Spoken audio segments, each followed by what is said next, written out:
Y comenzamos. Muchas gracias, Juan, muchas gracias, Ricardo. Bueno, muchas gracias a todo el equipo por la invitación a esta charla. Súper buena la iniciativa que han tenido de crear este grupo y de hacer un poco de difusión. Como bien decía Ricardo, tuve la suerte de trabajar casi 5 años en SQM. Ahora ya no estoy con ellos, ahora trabajo en el equipo de Tech Exploraciones, pero en esos 5 años tuve la oportunidad grande de poder desarrollar varias nuevas tecnologías y estar justo en el momento clave donde hubo un cambio grande de paradigma, por lo menos en la etapa de exploración para estos salares, y sobre todo en el salar de Atacama. Entonces, lo que les voy a presentar hoy va a ser más que nada mi experiencia eh, que, que pude tener ahí. Entonces, vamos a ver la geofísica, entonces, como la herramienta de exploración en estos salares, pero también como de gestión ambiental, ya que como vamos a ver, los salares son sistemas bien especiales, son laboratorios naturales bien especiales, bien únicos y súper dinámicos, a diferencia de la minería de los metales. Este es un reservorio que se tiene que pensar no como una mina normal, sino como un reservorio ya sea más cercano a aguas subterráneas o quizá o como a petróleo. Entonces aquí les voy a mostrar más o menos qué es lo que hicimos en esos tiempos, qué es lo que se sigue haciendo, más que nada para poder acercar la geofísica en este ámbito. Bueno, como pequeña introducción, si nos referimos a la publicación, a la última publicación de Cabello que habla acerca de las reservas y los salares en Chile, podemos identificar que hay un gran potencial, por lo menos aún en Chile. Sabemos que en Argentina y Bolivia hay un gran potencial también, pero como pueden ver, por lo menos acá en Chile tenemos más de 20 salares que en teoría tienen un cierto potencial para tener mineral, ya sea potasio o litio. Y como pueden ver también aquí, el más importante de todos es el Salar de Atacama, donde tiene casi 18.000 kilómetros cuadrados de extensión, toda la cuenca. Entonces, va a ser interesante también basarnos en este caso de estudio, en el Salar de Atacama, para poder también extrapolar lo que podríamos hacer en otros salares. Sabemos también que la exploración en otros salares está súper activa, está súper movido todo lo que es la exploración de litio en salares, así que eh, también les voy a presentar las ideas que tenemos acá, quizás podrían aplicarse en otros salarios. Como les decía, básicamente donde voy a basar los resultados que voy a mostrar son en el Salar de Atacama. Como bien les decía, el Salar de Atacama es una cuenca enterroica que tiene 18.000 kilómetros cuadrados y tiene una salmuera muy rica en potasio y en litio. Por décadas fue el lugar donde se extraía potasio de manera más, digamos, mayor, y ahora ya se estuvo cambiando en la última década con un foco más ligado al litio. Como pueden ver, hay dos grandes compañías trabajando acá, es SQM, que sería toda el área donde está en azul, y también tenemos la compañía Albemarle, que es la compañía americana, que también está haciendo extracción de salmuera acá para potasio y litio. Como ven, estos, las áreas de extracción son súper grandes y vamos a ver cómo esto se va a relacionar también con la hidrodinámica que se tiene en el sistema. Un sistema de salar, como les decía al principio, es súper complejo. No es solamente estar observando qué es lo que está pasando con las salmueras, qué es lo que estaría pasando en el núcleo del salar, que sería en las áreas de extracción, sino también tenemos que ser bien conscientes de qué es lo que está pasando en sus bordes, que son en las áreas donde tenemos la interacción de agua fresca o aguas dulces con salmuera. ¿Por qué? Porque sabemos que en el borde este del Salar de Atacama tenemos muchos sitios de protección ambiental, de hecho está la Reserva Nacional Los Flamencos. Entonces el manejo ambiental de todo esto es súper complejo, a pesar de que de que las compañías mineras que están en producción acá están a 20 kilómetros de esta zona. Al ser este salar algo dinámico, sí tiene efectos sobre ellos, como lo vamos a ver más adelante. Un poquito de geología, muy poco de geología acerca de los salares. Bueno, ahí como podemos ver, la gran mayoría de los salares se presentan en la depresión preandina, por ejemplo, el salar de Atacama, de Punta Negra, de Pedernales o de Maricunga. Entonces, tenemos un setting más o menos geológico, podríamos decir similar, que estamos en estas depresiones preandinas, y la gran mayoría de ellos, bueno, por ejemplo, aquí el Cerro de Atacama, vemos que son bastante jóvenes, que empezaron a formarse probablemente, o las características que hoy día podemos ver, empiezan a ocurrir en el Oligoceno, para ya en el Mioceno tardío hasta el presente ya formarse, por ejemplo, los grandes rasgos que podemos ver en los salares, por ejemplo, en el Cerro de Atacama, la cordillera de la Sal, cómo fue formada y vemos que fue desde el Oligoceno hasta ahora. Pero eso fue lo que nos dio también todos los rasgos estructurales y los rasgos geológicos que hoy en día estamos viendo en los salares. Ahora, hablando como términos de exploración, ya no poniéndonos, queriendo entender la geología a detalle. ¿Cuál es la historia de la exploración en el Salar de Atacama? O que acuérdense, el salar más estudiado. Durante muchos años, el Salar, en la década de los 80, tuvo una gran campaña de exploración por la ENAP, más que nada buscando reservas de petróleo ahí. Entonces hay unas sísmicas que las vamos a revisar un poco más adelante, sísmicas de reflexión súper antiguas, de súper buena calidad, que también nos sirvieron para entender muy bien el régimen estructural que hoy en día presenta el Salar de Atacama. Pero lo que llama la atención acá es que durante la década de los 80, de los 90 y casi la primera mitad de la década del 2000, el conocimiento que se tenía del Salar de Atacama como un objeto de exploración era bastante básico. Solamente se entendían estos primeros 40 metros sin saber muy bien cuál era su régimen estructural o cuál era lo que estaba pasando básicamente bajo los pies en el Salar de Atacama. Entonces la caracterización geológica que se hizo en esos tiempos, durante mucho tiempo, fue solamente una diferencia entre alitas, unos yesos y otro tipo de alitas, llegando a los primeros 40 metros.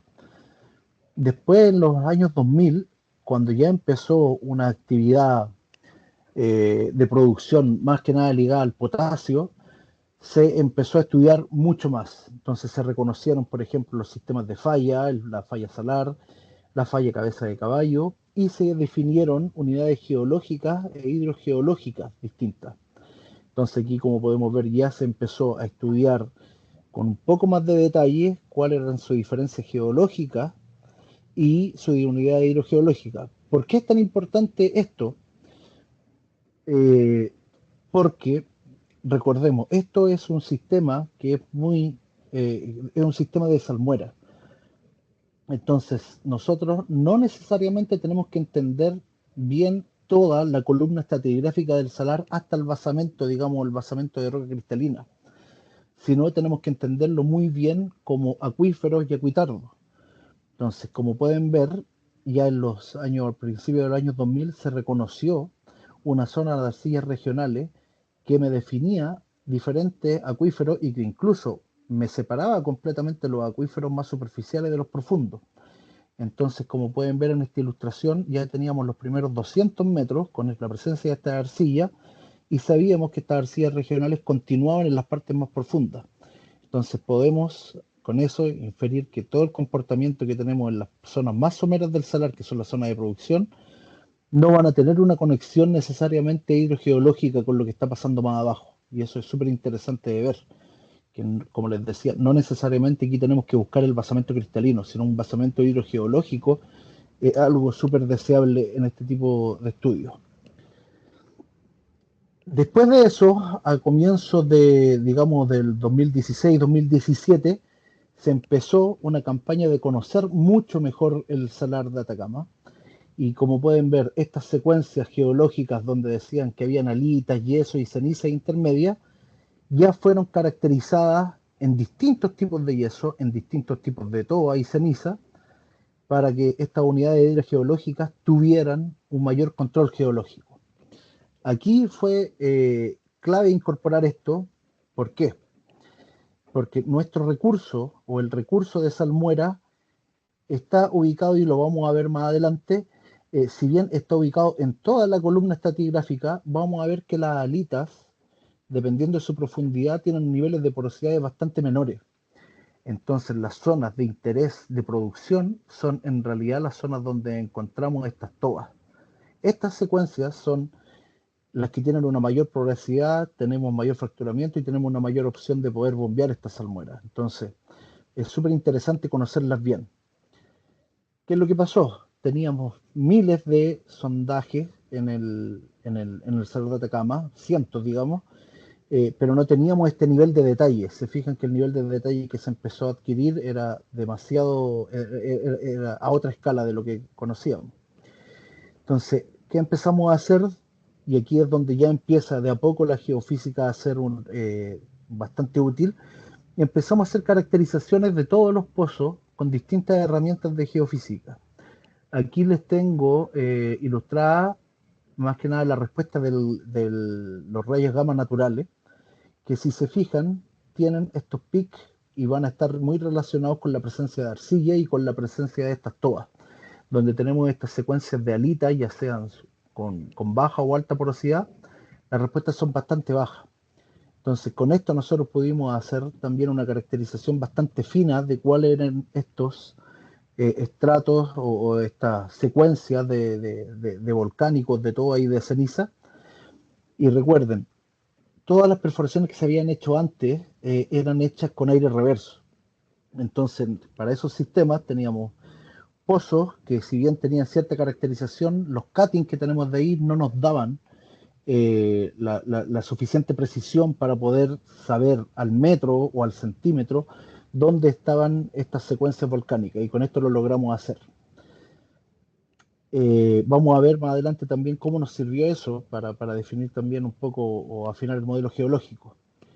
Y aquí es un poco lo que les estaba hablando de por qué nos interesan tanto estas secuencias volcánicas a nosotros, porque si bien sabemos que en el Salar tenemos una columna de alita que es bastante coherente entre sí, vemos que solamente por el efecto de profundidad, por ejemplo, aquí tenemos a 8 metros, tenemos unas alitas que son bastante rugosas, bastante porosas. A los 60 metros ya empiezan a haber laminaciones y empieza a ser mucho más compacta. Si bien deja espacio de fractura y de contactos de distintos tipos de alitas o incluso con distintos niveles de ceniza, ya empieza a ser mucho más compacta. Y cuando ya nos vamos un poco más profundo, digamos unos 80 metros, ya tenemos alitas con deformaciones de mosaico. Las porosidades de aquí son bastante bajas, la porosidad efectiva en estas secuencias de alitas ya se podría decir que están perdidas. Entonces, sabemos que si queremos sacar recursos, digamos, de salmuera de acá, tenemos que ir a reconocer las otras secuencias también, que es probablemente donde lo vamos a hacer. Para ello, empezamos a hacer estudios también. Aquí están las respuestas del gamma natural en esta columna naranja. Aquí van a ver las litologías, las distintas litologías. Si se fijan, ya las descripciones litológicas o la columna estratigráfica ya dejó de ser de 4 capas, ya se empezó a hacer un estudio bastante acabado de cómo son estas distintas alitas y las distintas secuencias sedimentarias o volcánicas, volcanos sedimentarios que encontramos acá. Y con esto empezamos a hacer estudios también de nosotros de Televiewer. Recuerden que el Televiewer nos va a permitir a nosotros de cierta manera ver qué tan competente va a ser la roca, vamos a saber su dureza, hoy también vamos a reconocer todas estas zonas de fractura y todas estas zonas donde tenemos intercalación de distintas secuencias. Se hicieron también perfiles sónicos con otros fines y también se hicieron perfiles de caliper, más que nada para entender un poco los diámetros de los pozos, ya que también con los pozos más antiguos, sabiendo que eran perfectamente circulares, después con los años nosotros pudimos estudiar cómo se deformaron esos pozos y con eso entender un poco también el estado de tensión que estuvo sufriendo el Salar en las últimas décadas. Entonces, acá tenemos mucha información estructural y mucha información también estratigráfica que sacar desde el Televiewer. Eh, Esta se coló, debería haber ido más adelante, pero bueno, La geofísica que empezamos a usar o que siempre se nos viene a la cabeza cuando empezamos a pensar en estos estudios que digamos son más relacionados con lo hidrogeológico, son estudios de tomografía eléctrica. Bien, como pueden ver, aquí el terreno es súper agreste para poder hacer tomografía eléctrica. Tenemos capas de sal, capas de alitas súper secas acá. Y si bien podemos hacer una caracterización geológica con esto, podemos ver distintos, por ejemplo, distintos rasgos que están subparalelos a la superficie, que están más que nada ligados a la presencia de estas alitas porosas con presencia de agua.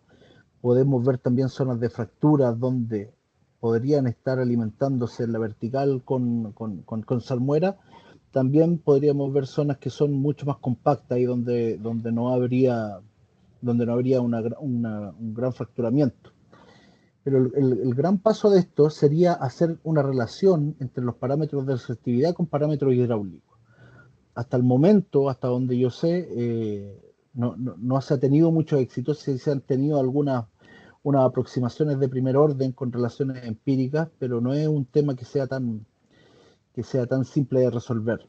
Entonces aquí sí fue clave para un apoyo de la interpretación de las sísmicas que hicimos, que Ricardo nos mencionó al principio y que les voy a mostrar después. Solo acá mencionar el caso del Salar de Maricunga, también se hicieron estudios de tomografía eléctricas como primeros pasos para entender cómo estaba dispuesta su arquitectura de resistividad eléctrica. Acá los colores están invertidos, los conductores son más azules, a diferencia de acá, pero también pueden ver que hay estos sistemas de capa y que podemos encontrar heterogeneidades también en los primeros 100 metros que nos están diciendo de áreas donde es más probable tener zonas de fracturamiento y zonas más compactas.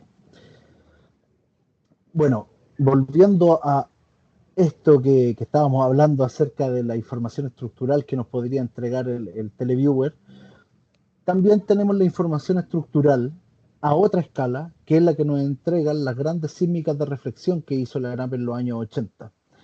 Si se fijan, son sísmicas que cubrieron gran parte del salar, que atravesaron el salar y que llegaron a profundidades incluso a los miles de metros en sus datos. Y con eso se realizaron o se han realizado históricamente hartos trabajos para entender toda la tectónica y todo el régimen estructural que se tiene en el salar hoy en día. ¿Cuál es el problema? ¿O cuál era el problema o es el problema con esas sísmicas? Que el objetivo, como les decía, era la búsqueda de hidrocarburos profundos. Estamos hablando de que el objetivo ahí era conocer los primeros 4.000 metros para ver el potencial de hidrocarburos a esas profundidades. ¿Y qué es lo que pasó? Que por llegar más profundo y también por la tecnología de esa época, nosotros perdimos mucho la resolución en los primeros 300 metros. Que si se fijan, los primeros 300 metros para nosotros o para un sistema de salmueras es clave, es donde tenemos mayor facilidad de adquirir estas salmueras. Entonces no teníamos mucha información acerca de esto. Pero sí podíamos, por ejemplo, ver todo este techo de arrecifes regionales que nos está separando los distintos acuíferos que tendríamos en las zonas más someras, que son las zonas donde realmente se están haciendo las extracciones de salmuera para litio y potasio, y las zonas más profundas que aún no han sido estudiadas con detalle. Entonces, aquí es donde se nos acerca el primer problema también como geofísico, es cómo podemos conciliar estos problemas de escala sabiendo que tenemos estas sísmicas muy profundas, de muy baja resolución en los primeros 300 metros, con la información que estamos sacando a nivel de testigo, que son informaciones que son centimétricas a milimétricas. Y cómo vamos a hacer toda esta relación desde la gran escala a la escala centimétrica hasta la escala que es la que nos interesa, que es cómo vamos a caracterizar nosotros las salmueras que están dentro de estos poros. Recuerden, nosotros estamos en un área no saturada, en un acuífero saturado, y a lo que a nosotros nos interesa es obtener estas salmueras que están acá, que están entre los poros. Entonces, aquí hay varias definiciones de porosidad total, de porosidad efectiva, de la retención específica y el specific yield, que van a ser claves para entender esto. ¿Por qué?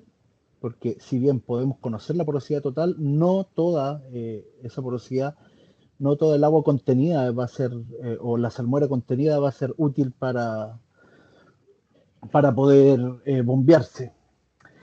Aquí es donde entra ya un poco y donde cambiamos un poco la escala.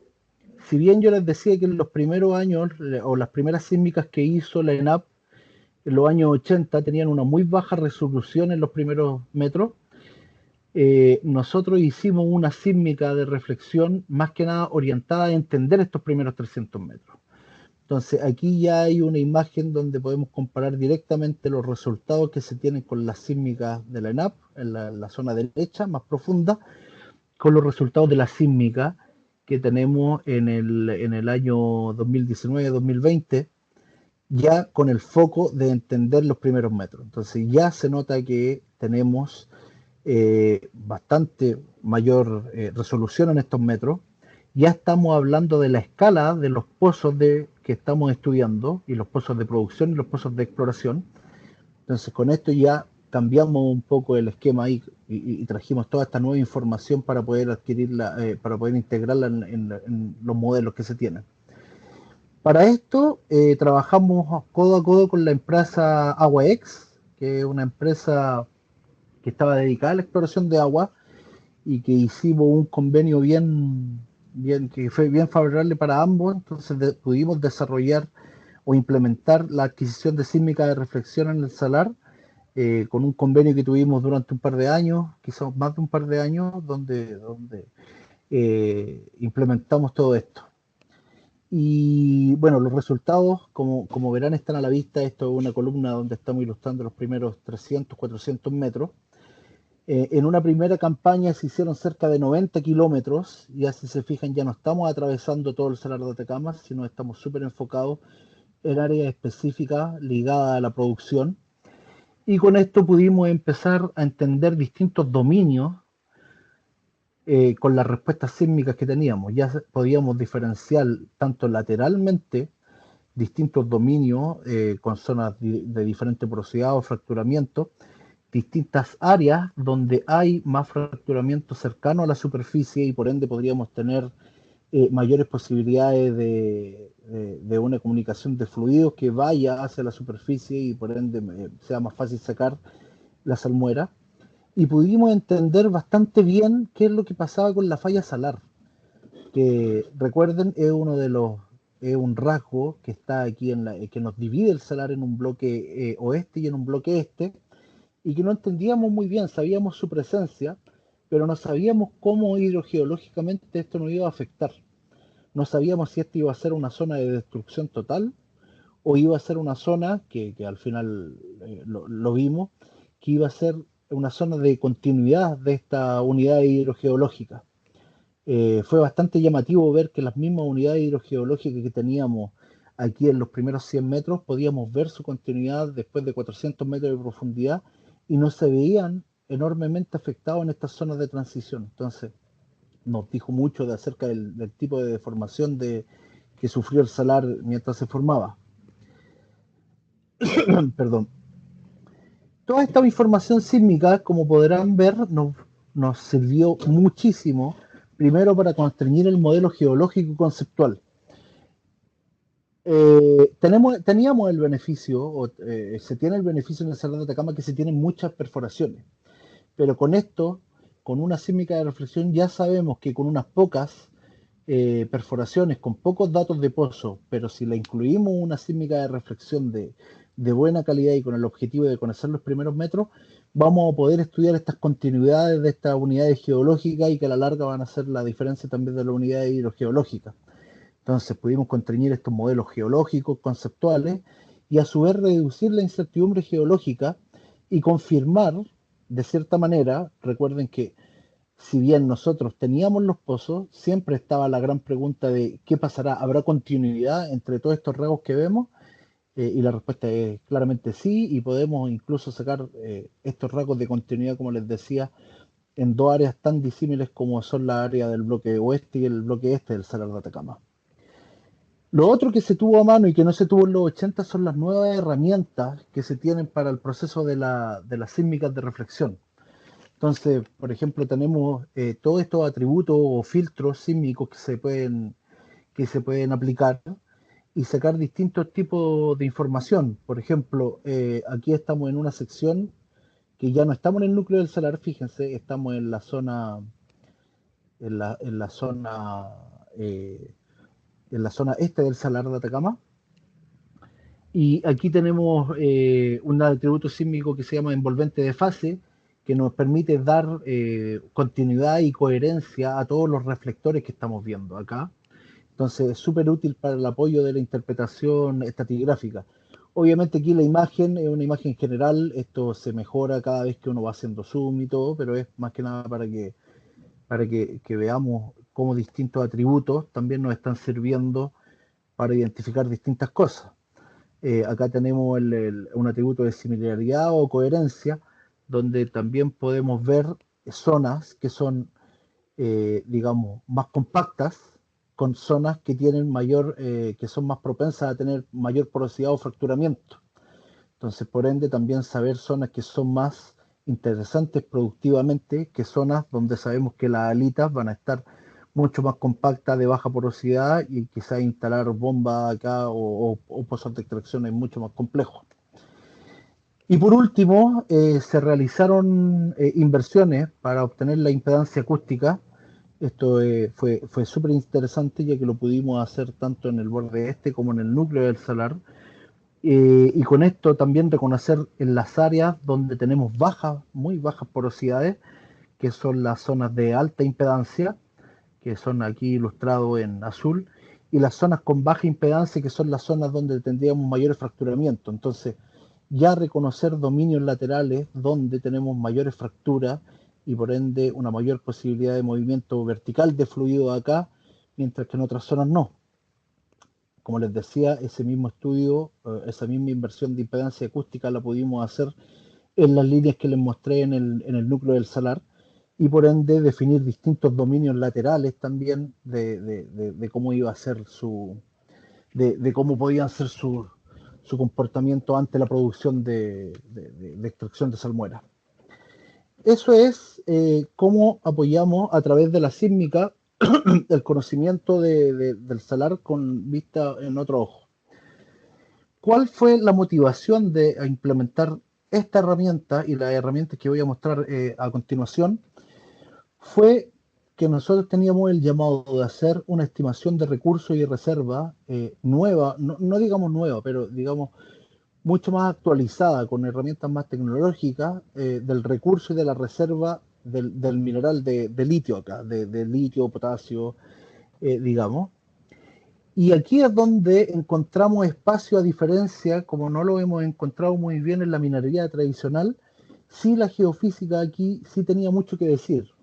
Como ya vimos, estas sísmicas sirvieron muy bien para definir esta superficie y los volúmenes de la unidad hidrogeológica. A través de estos estudios podíamos dar continuidad a esta superficie y volúmenes y no solamente quedarnos con estos pozos discretos, lo cual a la larga también va a servir para otros salares con poca información de pozos, pero con sísmicas de reflexión de buena calidad. Vamos a poder hacer esta definición de superficie, pero donde venía el próximo llamado era conocer bien la porosidad de estos modelos, la porosidad de la que estamos hablando, porque al final la porosidad es la que nos va a decir cuál es la cantidad de salmuera que tenemos, y a la vez ver si también podíamos de cierta manera identificar cuánta de esta salmuera podíamos bombear. Y ahí es donde empezamos a analizar, claro, nuestra escala de estudio era conocer, saber cuál es la cantidad de fluido que tenemos entre estos poros, cuál es el tamaño de estos poros, cómo es el comportamiento de estos poros, si están aislados o conectados, incluso qué es lo que pasaba después de los bombeos, si es que teníamos algún tipo de precipitación de sal dentro de estos poros, después si se sellaban o no. Entonces para eso empezamos a ver cómo íbamos a hacer estas definiciones de poros y de agua dentro no de agua en realidad, acuérdense que salmuera es lo que se tiene en el Salar de Atacama, de cómo íbamos a ver todo este contenido de salmuera ligado a la salmuera libre, a la salmuera ligada a arcilla, que no se pueden volver, incluso a la salmuera que está ligada a la capilaridad, que va a tener propiamente tal por estar presente en la superficie de estos pequeños cristales que están acá. Entonces, sabíamos a priori de la herramienta de resonancia nuclear magnética, Nuclear Magnetic Resonance, que era una herramienta que ya estaba siendo bastante usada en la industria del petróleo.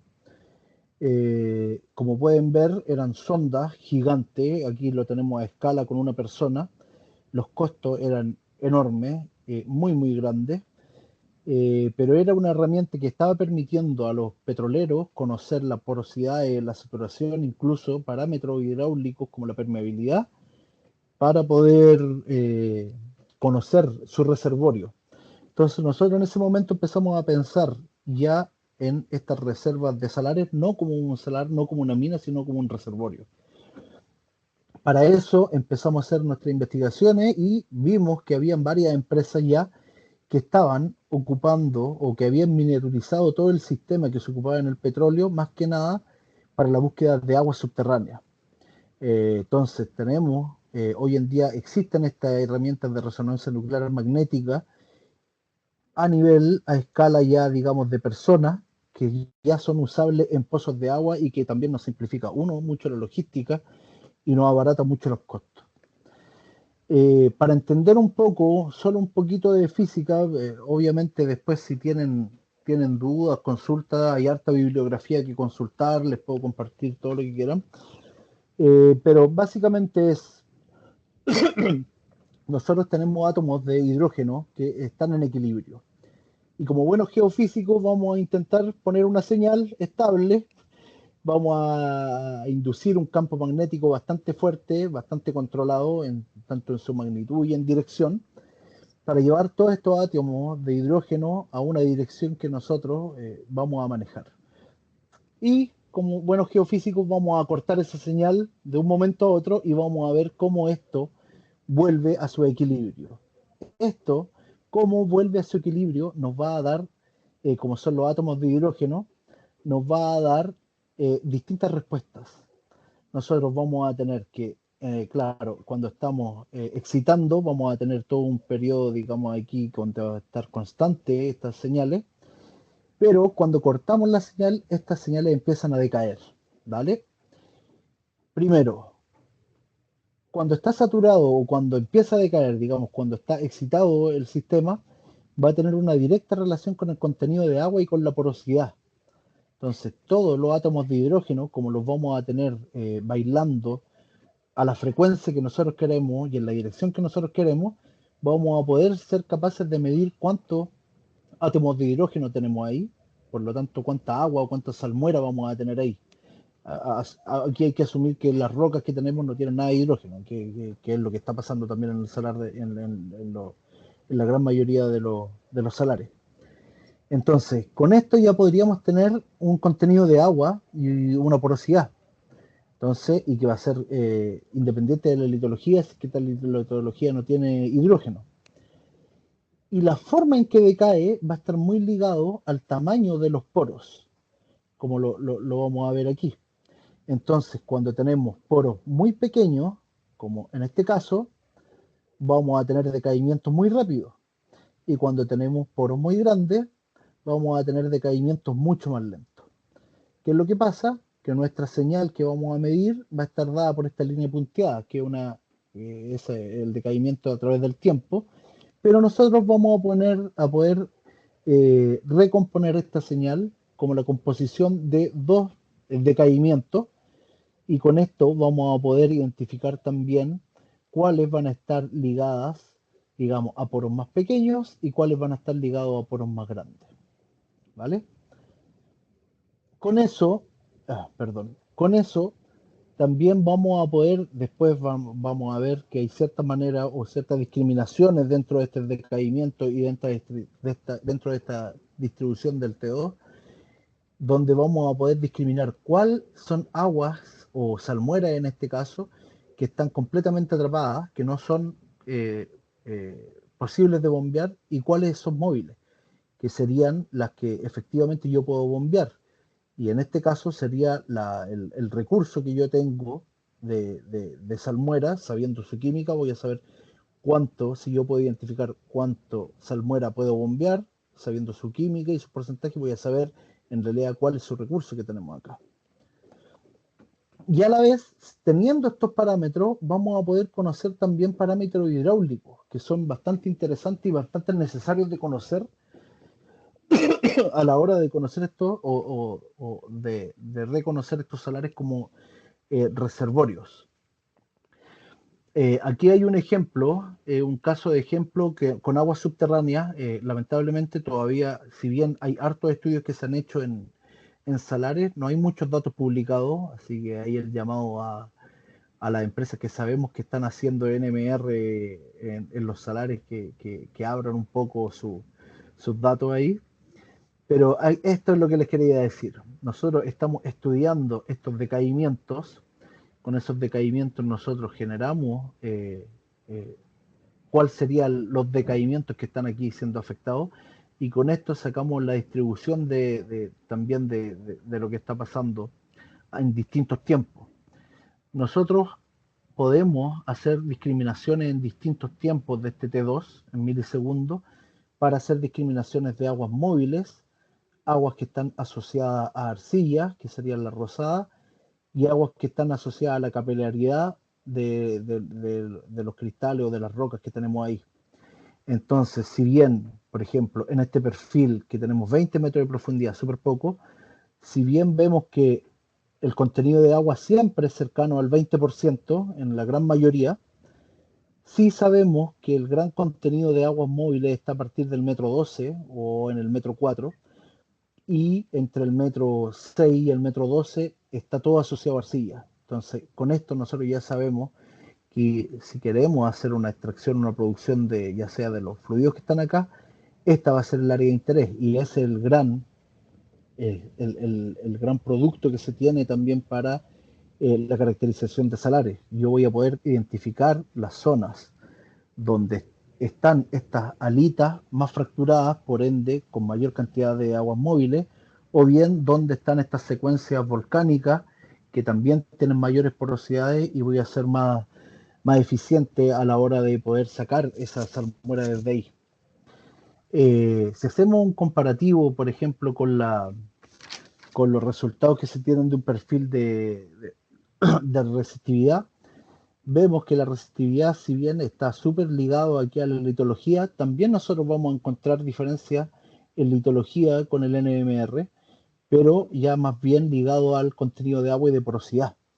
Entonces vamos un paso más allá. La conductividad eléctrica en este caso nos está diciendo que tenemos una zona anómala acá, pero sin saber muy bien cómo cuantificar eso. Acá lo podemos cuantificar directamente, cuánto sería el volumen de agua que podemos sacar. Y si lo empezamos a comparar, por ejemplo, con los parámetros, para poder sacar parámetros de conductividad hidráulica, que son súper necesarios, en este caso al ser un sistema súper dinámico, vemos que si usamos las calibraciones que se vienen desde los campos de petróleo, no tenemos un match bastante bueno, pero tenemos la posibilidad de hacer recalibraciones en nuestros salarios, y eso se hace actualmente, para de esta manera poder tener el perfil de conductividad hidráulico metro a metro en todo el pozo. Entonces, con esto también vamos a poder tener más información hidrogeológica a través solamente de un estudio de geofísica. Solo para ilustrar, hay equipamiento de NMR de superficie. Eh, en los ambientes de salar no han funcionado muy bien, incluso en los ambientes de agua subterránea, digamos, no con estas salmueras superconductivas eléctricamente, eh, han funcionado bien, pero en los primeros 30, 40 metros. Tienen hartas dificultades para vencer estas señales para vencer los radios de señal ruido. Entonces, las caracterizaciones que hace de los primeros 40 metros en nuestros sistemas, donde tenemos permeabilidad y presencia de fluidos más cercana a la superficie, lo hace bien, pero más profundo no lo está resolviendo bien.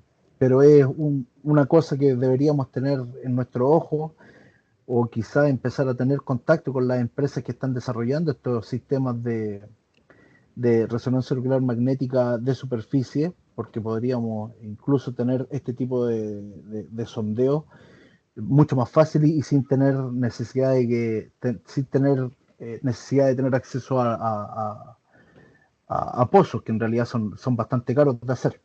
Entonces aquí es donde hay que poner ojo cómo va a ser el desarrollo de esta herramienta en el futuro.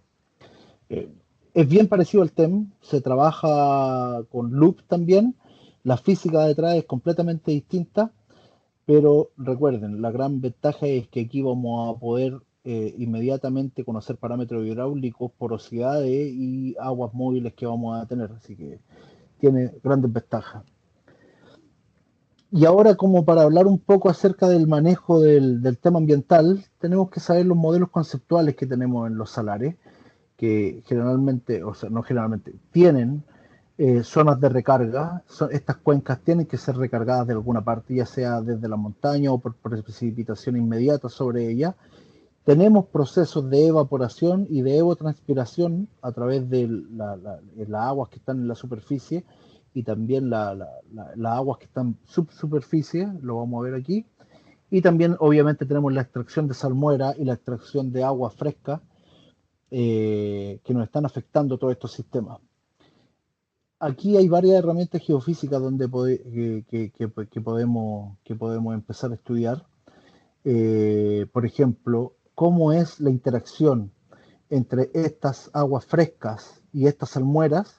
Nosotros lo podríamos ver como en un perfil de conductividad en ciertos pozos, lo cual se hace y se identifica dónde están estas profundidades donde el agua dulce se empieza a mezclar con la salmuera.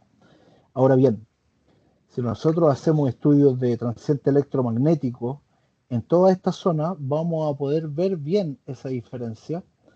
Si se fijan, toda esta interacción entre agua fresca, salmuera y las zonas de mezcla se ilustran súper bien en estos perfiles de TEM, donde podemos ver en los conductores las zonas de salmuera, en lo azul las zonas de agua fresca y las zonas de mezcla de estos dos líquidos.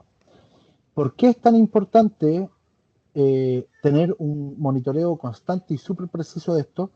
Es porque si nosotros bombeamos salmuera desde los niveles más someros y hacemos que esta cuña salina baje, por ende va a bajar el área de mezcla y por ende también va a bajar el nivel freático de la agua fresca, afectando toda la vegetación que va a estar acá.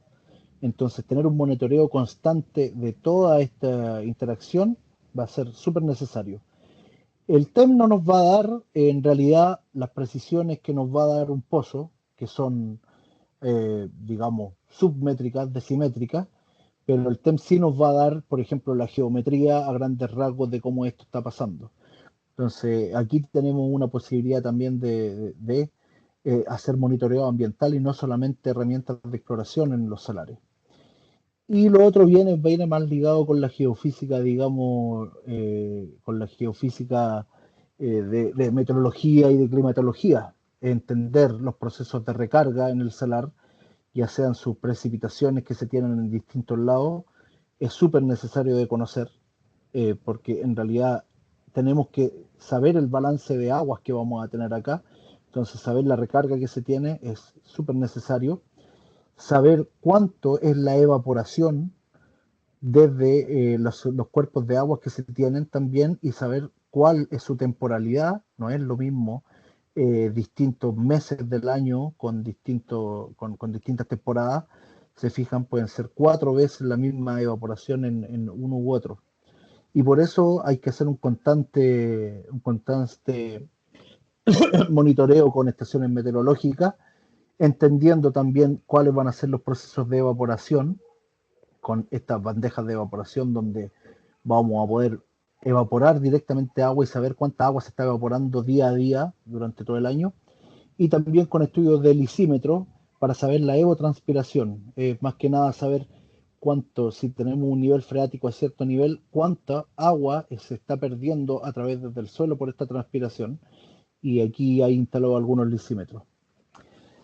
Y para terminar, algo un poco más nuevo, que sería para el monitoreo de salar, ya no tanto como una herramienta de exploración, sería acerca de la interferometría de radar de apertura sintética, que es donde vemos en este estudio, en este esquema, perdón, nosotros vamos a necesitar al menos dos pasadas sobre la misma órbita de satélite para nosotros determinar el desplazamiento que existe en un tiempo uno y un tiempo 2 en cada píxel de que estamos estudiando.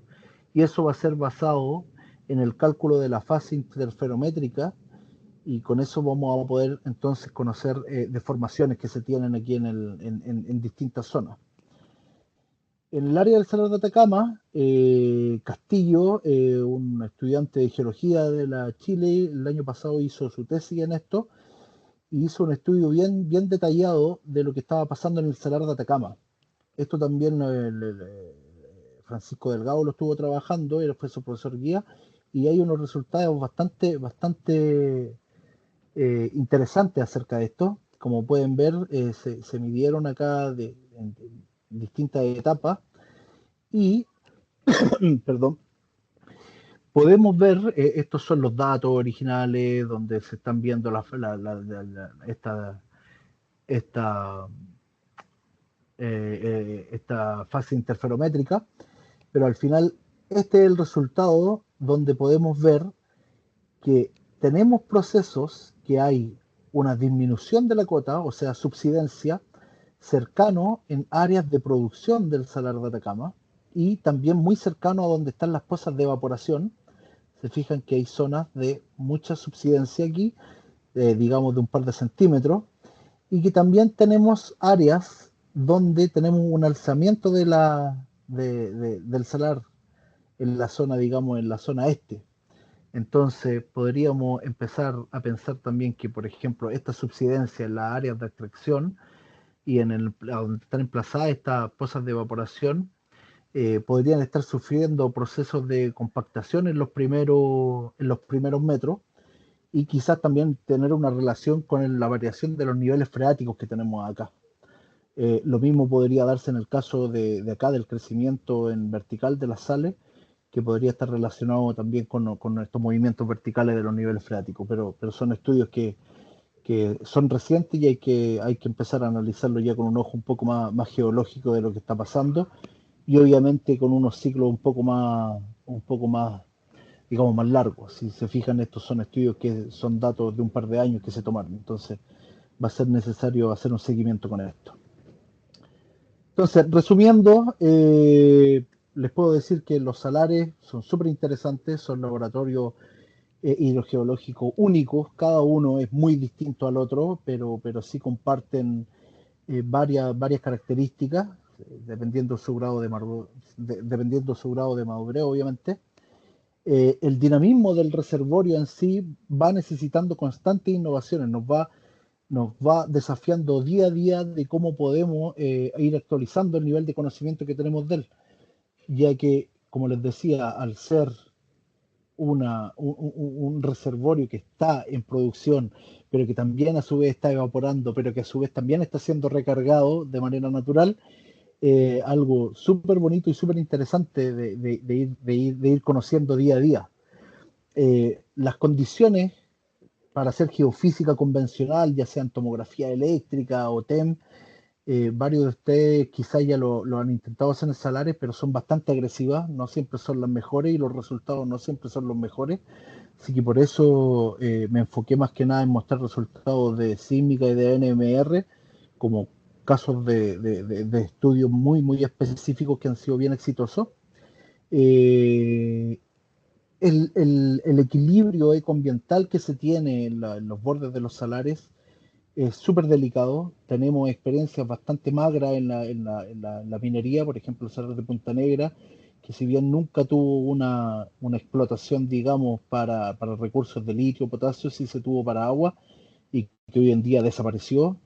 Tenemos que ser súper responsables cómo se va a hacer la producción de estos salares, y en eso la geofísica, como les mostraba, tenemos herramientas también para hacer no solamente la exploración, también para hacer monitoreo hidrogeológicos y ambientales de esto. Y claro, tenemos esta necesidad de nuevas herramientas día a día. Como les decía, sigamos viendo qué es lo que la industria nos está ofreciendo para, para poder ir actualizando las metodologías que podemos usar e incluso hacer el llamado a ellos mismos que hagan desarrollos para nosotros, así como yo tuve la oportunidad de hacerlo con estas adaptaciones de instrumentos de aguas subterráneas para la salmuera, como el NMR, o esta miniaturización de las sísmicas de reflexión, más que nada para enfocarnos en los primeros metros. Eso era lo que tenía hoy para contarles. Espero no haber sido muy fome. Eh, Muchas gracias, Hernán. Te pasaste una muy buena presentación. Hay súper harta información y abramos la ronda de preguntas. ¿Mm? Supongo que hay harto para preguntar. Por lo menos a mí me saltan varias dudas bien interesantes. Así que veamos, muchachos, si alguien tiene interés en hacer preguntas, por favor.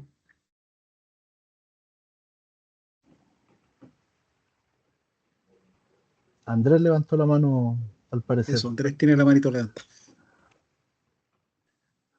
Hola, Hernán, ¿qué tal? Hola Hoy Andrés. un gustazo tu charla, muy completa, muy buena, de muy buen nivel, Gracias. así que felicitaciones. Gracias. Oye, tengo dos preguntas. Una, me gustó lo que mostraste del trabajo de Pancho Delgado del 2024, Ujú. ¿cierto? Bueno, por razones obvias, ¿cierto? Yo también estuve ahí metido en la interferometría radar hace muchos años, Ujú. cuando todavía los dinosaurios existían en este país. Y mi consulta es, hubo unos estudios que hizo el grupo del IRD acá en Chile con imágenes más antiguas. Y Ya. entiendo de que Dominique Remy hizo un análisis justamente de la subsidencia del salario y había obtenido algunos resultados que eran bien interesantes. ¿Cómo se condicen esos con los del Pancho Delgado?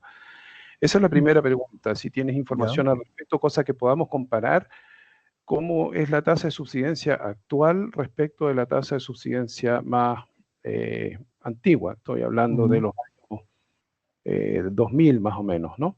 Ujú. Y lo otro es, ¿en qué te podría aportar? Porque no hablaste de la gravimetría, ¿cierto? Y yo creo que un monitoreo con microgravimetría sería tal vez complementario a lo que tú sugerías tal vez con el TEM, ¿cierto? Para ver un poco cómo cambia un poco la figura de qué pasa con las aguas que son, digamos, de las salmueras y con las aguas frescas, ¿no? Entonces, esas dos preguntas se me vienen en mente por ahora. Muchas gracias. Ya. Gracias Andrés. Mira, acerca de los estudios que se hicieron de INSAR en el pasado, los revisé, estuvieron súper enfocados en la zona noreste. No lo he comparado con los resultados que tuvo Delgado, el Francisco Delgado. Es algo que lo voy a conversar con él. Si son datos del IRD y que todavía son públicos y que son resultados públicos, hay algo ahí donde seguir analizando. Así que gracias por ese recuerdo, Andrés. Se me había ido, pero completamente. Y acerca del uso de la gravimetría, sí, es súper interesante. Sería súper interesante poder hacer estudios gravimétricos en la zona, tanto en el núcleo, pero también en el borde este del salar para hacer estos monitoreos. El problema, y bueno, y como también lo puedes ver con el estudio que hizo el Delgado, es que tenemos estos desplazamientos verticales en el salar, en todo el salar, ya sean de subsidencia o de elevación. Entonces, alguna vez pensamos en hacer eh, estaciones para monitorear la gravedad, pero hacerle una fundación, digamos, de concreto, para poder también tener un control geodésico súper al callo, ¿cachai? Para ir y medir siempre exactamente en el mismo lugar y tener ese control de geodesia y ese control de gravedad. No es algo que implementamos, porque en realidad nos salía mucho más eficiente hacer estos estudios de TEM, pero sí, sería súper interesante, quizás conversarlo con el equipo que hoy en día está haciendo esos monitoreos, sería algo que les podría ayudar. Ok, gracias. Juan, ¿está uno? Me toca a mí, ya. Bueno, gracias por tu charla, la encontré muy entretenida. A mí ya me había tocado ver la oportunidad que presentaste para los chicos de la Concepción y la había Ujú. encontrado interesante de ellos. Y buen aporte, se ascendió. Pero tengo dos preguntitas simples. Bueno, una cosa sí que quería comentar ahí. Como si no, la gente de Celandes tiene publicado un blog con MMR y distintas cuestiones para el salar de Irzaro, que es re Ya, bueno verlo. Y ese ejemplo ya. está entero. Y de Ah, bajar por perfecto. internet. ¿Lo tienen en Está con el salar de Hombre Televiewer, tenéis Muerto? todo. Pon Celandes con Z, Arizaro. Ah, ya, Y ahí perfecto. está el log entero. Lo tienen, pues, o sea, creo que es parte de un 43-101 o algo así. Ya. Pero es súper buen ejemplo para hablar de todo, para hablar en realidad de por qué sirve el NMR no y contrastarlo con las demás cosas. Sí, hay que ser Eh, bastante cuidadoso con eso, sí, porque estos límites donde uno define cuál es el agua o la salmuera móvil con la salmuera asociada a arcilla y con la salmuera asociada a subjetivo a capilaridad, morir. son los parámetros que se tienen son para agua, ¿cachai? Y son para agua en un ambiente que se calibró en California y todo. Entonces, para hacer esas definiciones y si las queremos usar en el flujo de estimación de recursos y reservas, tenemos que hacer estudios donde hagamos estos contrastes de los resultados de la NMR con estudios que midan porosidad de manera independiente y también de extracción de salmuera de testigos de manera independiente. Eso se ha hecho, es un trabajo de chino, ¿cachai? Pero hay que hacerlo, porque si tú ocupas los valores del libro, no va a ser lo suficientemente exacto. Pero tenéis la posibilidad de hacer todas estas calibraciones que se tenían para el agua, que se tenían para el petróleo, hacerlas también para los sistemas de salares. Eso Va a vale, demorar sí, 6 meses, pero va a ser súper exitoso. Después lo vas a poder incorporar en tu flujo de estimación de reservas, porque van a tener un control, un QAQC súper detallado. bueno, una buena pregunta si eso es parejo para todos los pozos. Ya, ese es otro problema. Ese otro. Por eso había que Eh, dividir en dominios, claro. distintos dominios, el salar. Sí. Bueno, yo quería preguntar una cosa simple, porque igual lo hicieron harto ahí con atributos e inversiones elásticas de sísmica y todo lo demás. Y sería Ujú. interesante si encontraron alguna relación de todas estas propiedades con propiedades hidrológicas o no lo probaron finalmente, o no saben. ¿Se Ese era servía para el, algo o no? ese era el gran foco, era desde la impedancia acústica o desde algún otro atributo llegar a una estimación de porosidad o de algún parámetro hidráulico. No hay una respuesta final, Juan, no fuimos Ya, exitosos en poder encontrar esa relación. ya no, pero que eso es importante, eso es un Sí, resultado. O sea, por algo sí, llegaron al obvio. NMR y llegaron a los pozos. O sea, Sí, no. yo tengo otra duda ahí, a ver si es que tiene algo más de experiencia con la gravedad. Más que nada, y aquí estoy hablando con gravedad, poder detectar en realidad la profundidad del basamento de roca, no el basamento hidrológico. Pues una cosa que yo he visto mucho en los salar argentinos, y esto es una cuestión totalmente personal mía, a mí me da Ujú. la impresión que en realidad el basamento de todos los salares andinos no es homogéneo y tiene muchas variaciones de densidad. Y la respuesta a la gravedad termina dependiendo más de las variaciones de densidad de la roca en el basamento que Ujú. del ancho del salar en sí mismo. Entonces, es muy difícil usar gravimetría para poder estimar profundidad de basamento en salares andinos. Ahora, eso es una precisión mía, me gustaría escuchar la tuya. No, claro, los grados de libertad que se tiene para modelar ahí son súper altos. Como vimos, las densidades y las porosidades de la alita y de todas las secuencias que están dentro del salar mismo, te fijaste, en una columna de 80 metros tienen variaciones súper grandes, Claro. entonces conocer también lo que está pasando a profundidad es súper difícil. Como una respuesta de primer orden, claramente nos va a servir, pero para hacer una estimación de cuál va a ser el recurso que tenemos ahí, yo no veo mucha su utilidad. Yo veo más la utilidad en conocer más los basamentos hidrogeológicos que estas rocas cristalinas bajo los salares. Súper, gracias. Next. Aquí en 2 aparece Paulette, no, Damaris. Pero Font Muñoz Damaris. está primero. Ah, perdón. Sí, Giselle Font. Hola, ¿se escucha por casualidad? Sí, se escucha. Ah, ya. Buenas. Primero que todo, gracias por la charla, súper buena.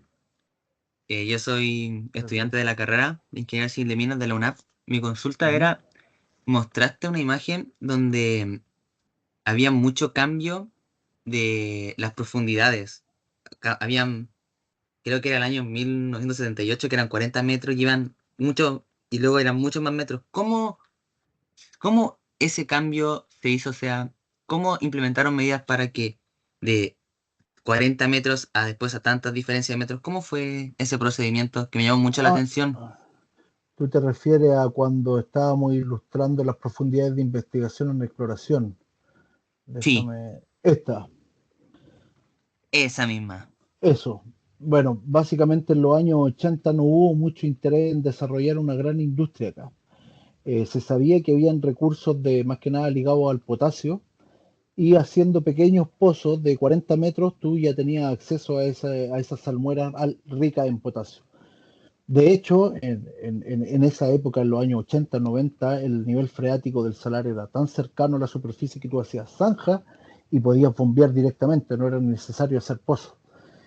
Pero una vez que todo este nivel freático fue descendiendo, hubo necesidad de entender también un poco más, de mejor manera también cuál era toda esta unidad hidrogeológica. Entonces fue más que nada una necesidad de expandir el conocimiento del salar porque el recurso ya se nos estaba yendo muy lejos. Ah, ya entiendo. Y lo otro, mostraste otra imagen donde era creo que de NAM y de SQM la diferencia de las fotos de la resolución. Y era mucho Ah, el de la, cambio también. Esa, ah, ¿cómo fue el procedimiento? Porque el cambio es muy notorio. o sea, te refieres disculpa, a esta imagen. Esa Sí, misma.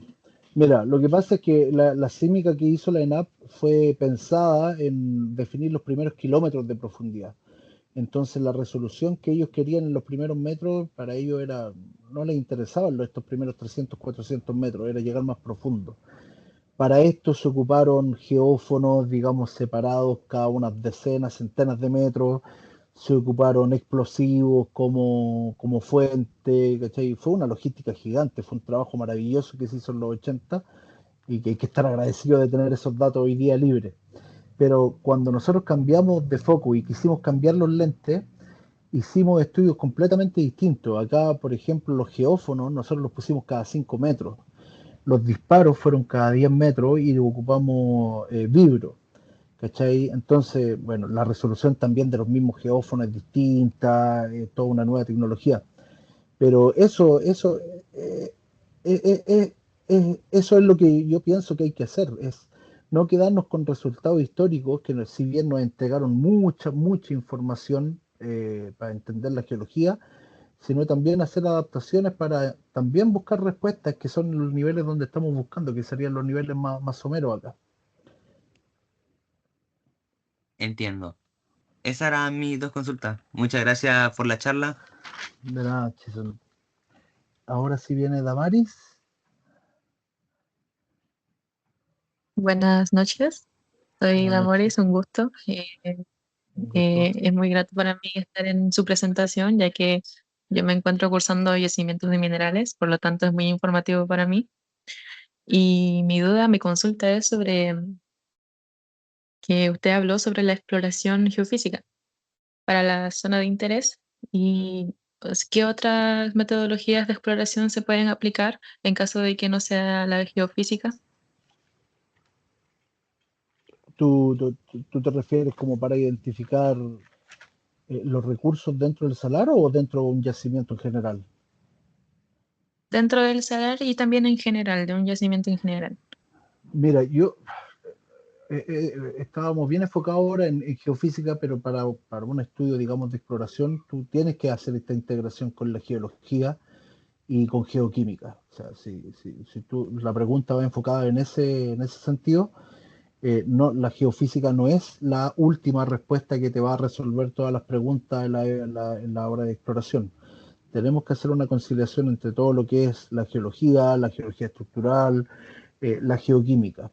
En el Salar de Atacama, yo les mencioné también estos estudios históricos que se hicieron de geofísica, pero también hay estudios de geología y de entender cómo fue la tectónica, la neotectónica, cuál es la misma geoquímica que tiene presente esta costra salina, porque hay parte donde tiene más sulfuro, hay parte donde tiene más cloruro, y todas estas asignaturas y estas diferenciaciones geoquímicas y geológicas del salar también nos están entregando una respuesta donde podemos diferenciar distintos dominios que a la larga nos van a servir para evaluar el yacimiento y para las zonas de producción.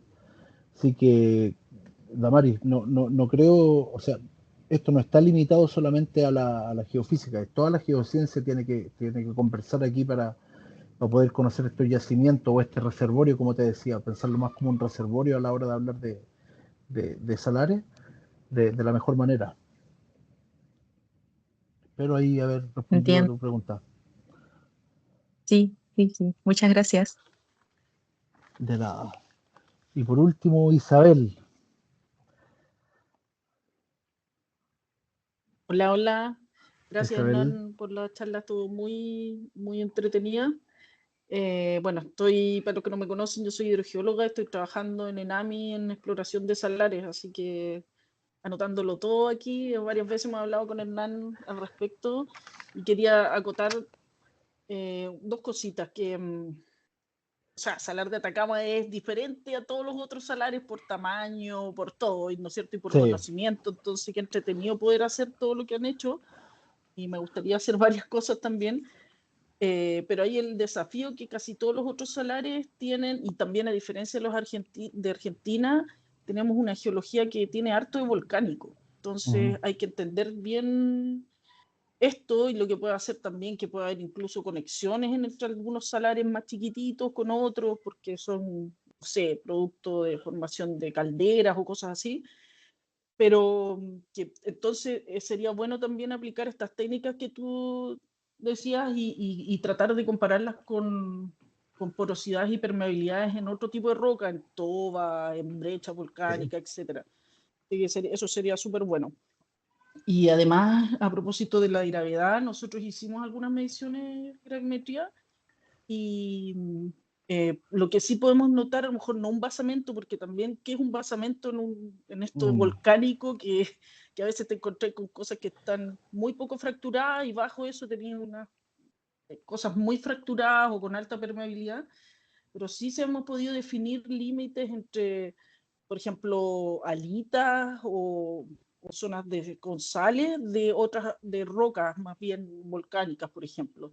Y nos ha servido para eso y cuando hemos hecho sondaje hemos podido ajustarlo, pero tenemos algunas ya ajustes prehechos que funcionan súper bien. Así que, claro, Bueno, definir un basamento hidrogeológico puede que sea más difícil, pero sí nos sirve para definir otras cosas. Entonces, la mezcla de todas estas técnicas yo creo que tiene mucho, mucho potencial para poder avanzar más en el conocimiento. Así que muchas eso. gracias.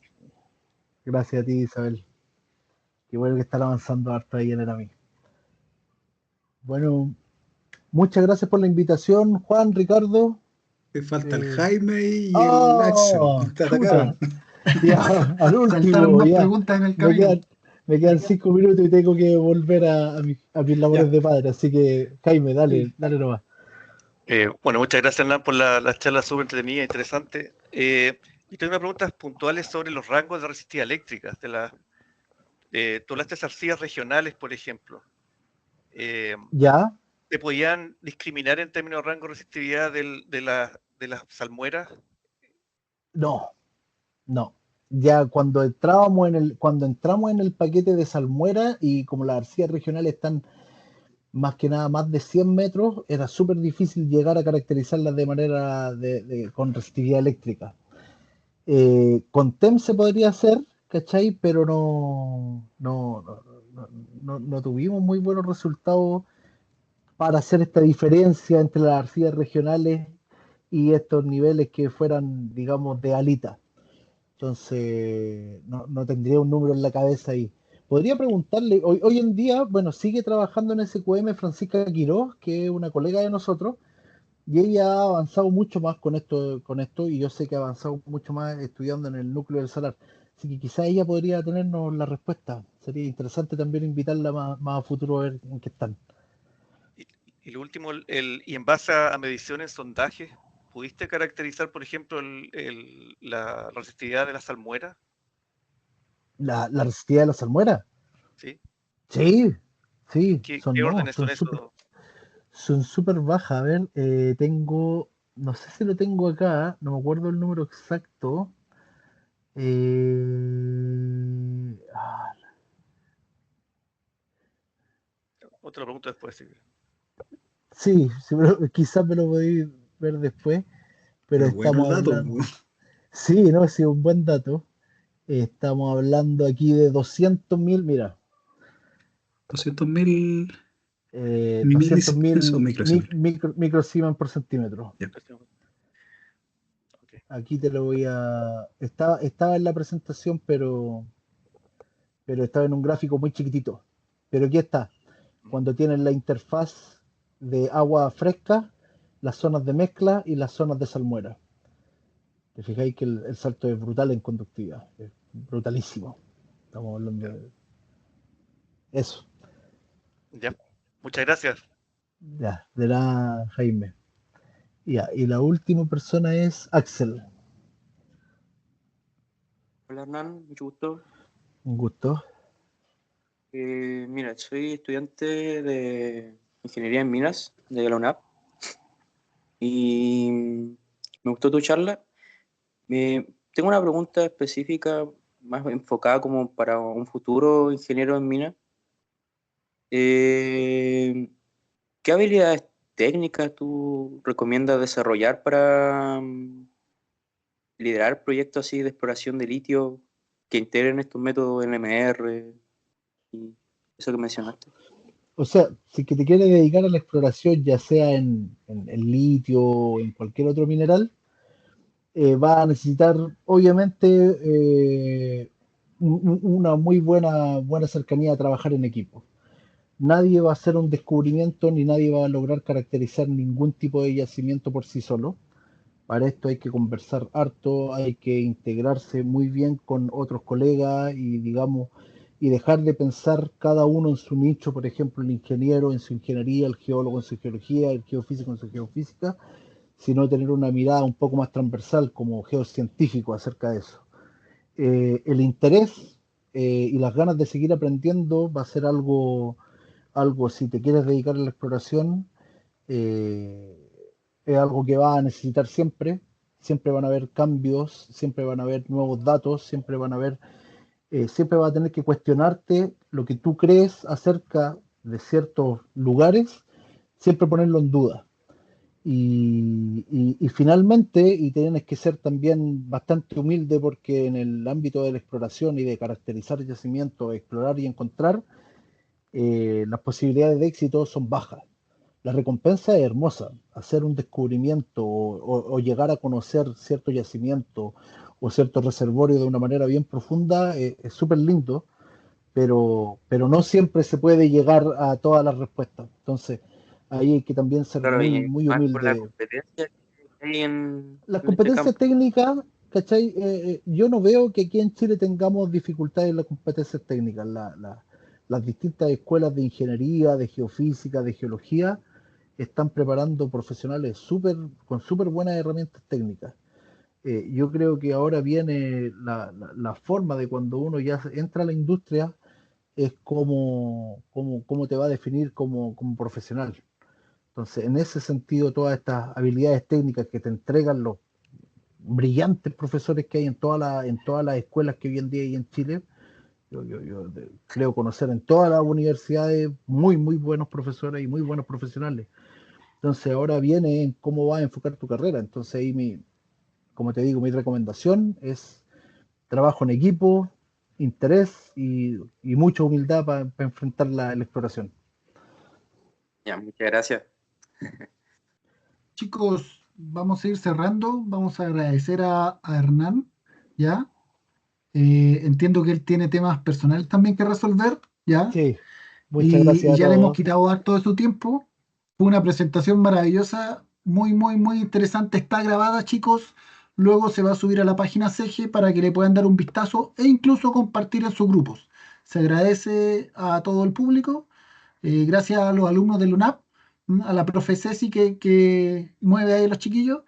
Y gracias, Hernán, te pasaste. Muy buena presentación. Muchas gracias a todos, que estén muy bien. Hasta luego. Hasta luego a todos. Chao, chao, gracias. Gracias. Chao, gracias. Y ya. Gracias.